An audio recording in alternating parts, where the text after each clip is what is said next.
Good morning. Ngasigi akoigi card ki message happy na ye minarase. Ngasi se akoigi April ki tang kunmari ko Monday nimit. Monday se Setkadaba color and haragadi ango Machu ko.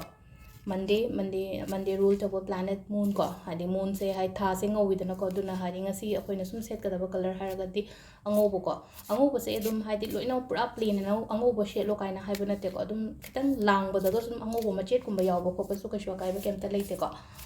Ado aham bata koi card ki message happy na ye minarase duga timing afaba ko. Ngasi go na hari karam pung matam se phage hai ba to adu do happy ye ngase ko. Dusidagi akhoi nuti gi lokthok ko do maina card ogum katang lokthok se ko. Card number 1 2 and 3 sigi 1 2 3 sigi hama khanbira se ko hambe se khansira ani shubai se khansira natraga ohum subagi se khansira hai ba to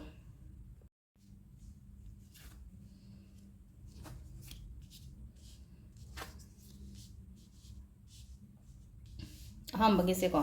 ngasigi oina haragadi hadi ithanda lining bugumba dumaina phawani ko ithanda lining ba hai taragadi hadi mapan thokni dabani khangde isha ithanda hadi tonganaga ke hani akoina isolate tawraga thamba ga hai tare ko isa ithanda isolate tawra thamba mayam dagi hadi mirak tining daba mi puning daba khotaba kitang feel tawgani ko adu feel tawbudo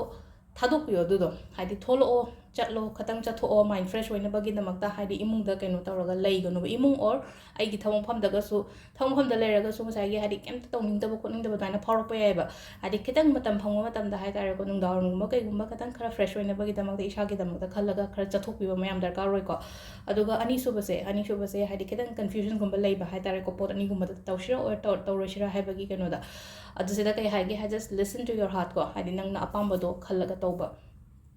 ahum so basina ko hadi se doubt yam leiba do hadi ese ngamgadra ne ngamoidra ne chatori sibu kamai to bono ko kono khalaga leiba do hai tare ko sida hai ko hadi give up to gono ngamgani ko give up to boya de ngamgani hadi ngasai gi self doubting ke ka leiri ba kholi ba map se lehan bi gono confident le ko adu sisina ko gi card ki message le re ko chora ko ma hadi ngasi no mu gi energy hai tare ko aduga amana afaba timing se ko Mariga minute nifu manga dagina taruka minute kuni thoi phawum lere dagi taret ka minute yankhai mapan dagina mapan ga minute kunthra taruk phawum lere dagi baro ga minute yankhai dagina nungda weram gi pung taret ka minute ahum phawum lere de nungdang gina pung mapan ga minute nifu mapan dagina tramathoi ga minute trai thoi phawum lere dagi ahing nungai gina baro ga minute kunthra manga dagina nungalam dagi mariga minute nifu mari phawa sisina khoi gi ngasigi oina afaba timing ko ado ngasi se ko exam gum laye khole kaina ga ha khallaga di ko hadi sum exam laye na har ko message sem law ko kari exam no di khangre su ko ado ngasai gi exam thaga da ba chatori ba thabak ki oiro hadi akoi return ni khangde amani khangde maina chatpaga leraga di khoi gi yum dagi thoko matam da ko hadi athum bagumba ma charaga chatpiu ko khoi first da aduga athum bagumba ma chara chapirani number si ba ka har se ko number se koina I kataba number se 1176 ko 1176 ye mamang da di ha khibne adu hai sum ningjang na ba oina hai tare ko hangak pa yai che numbers legadra angel numbers ka angel number 1176 is a magical number aduga si se hadi magical number hai kamaina no hai kan da wish fulfill to bodo wish fulfill ha ga di housing asi aina chatori se exam gi da makta ne na traga si gi thabak si gi da makta ne en ha ga di 1176 se ngasai gi hoi khudang da kai da I badi nuai ro ko hadi furit kumba kai kumba sum khoi khudang akak pa ga lila ga di do na hadi akoi gi body gi hai tare ko hadi se ai body ne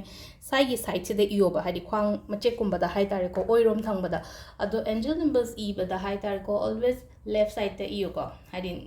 nupa nupi hai ba lete ko se da oi thang ba side se do mi oi thang ba se da ko 1176 se I raga hai tare ko I ba matam da hai tare ko intention do happy ba hai tare ko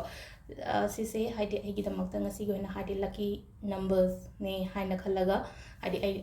aina prepare tawri ba khotlo ma'am do loina hanga ko ocean ko kaina sum khallaga haita wakhan do adain tawra ibi ba haita ko 1176 ama leire aduga ai hai do yum de kitang athumba gumba ma damaina charaga chatpiyo te khatha ba da ko da ba leira ga di ko do sida leire ngasi video se ko samlamna thank you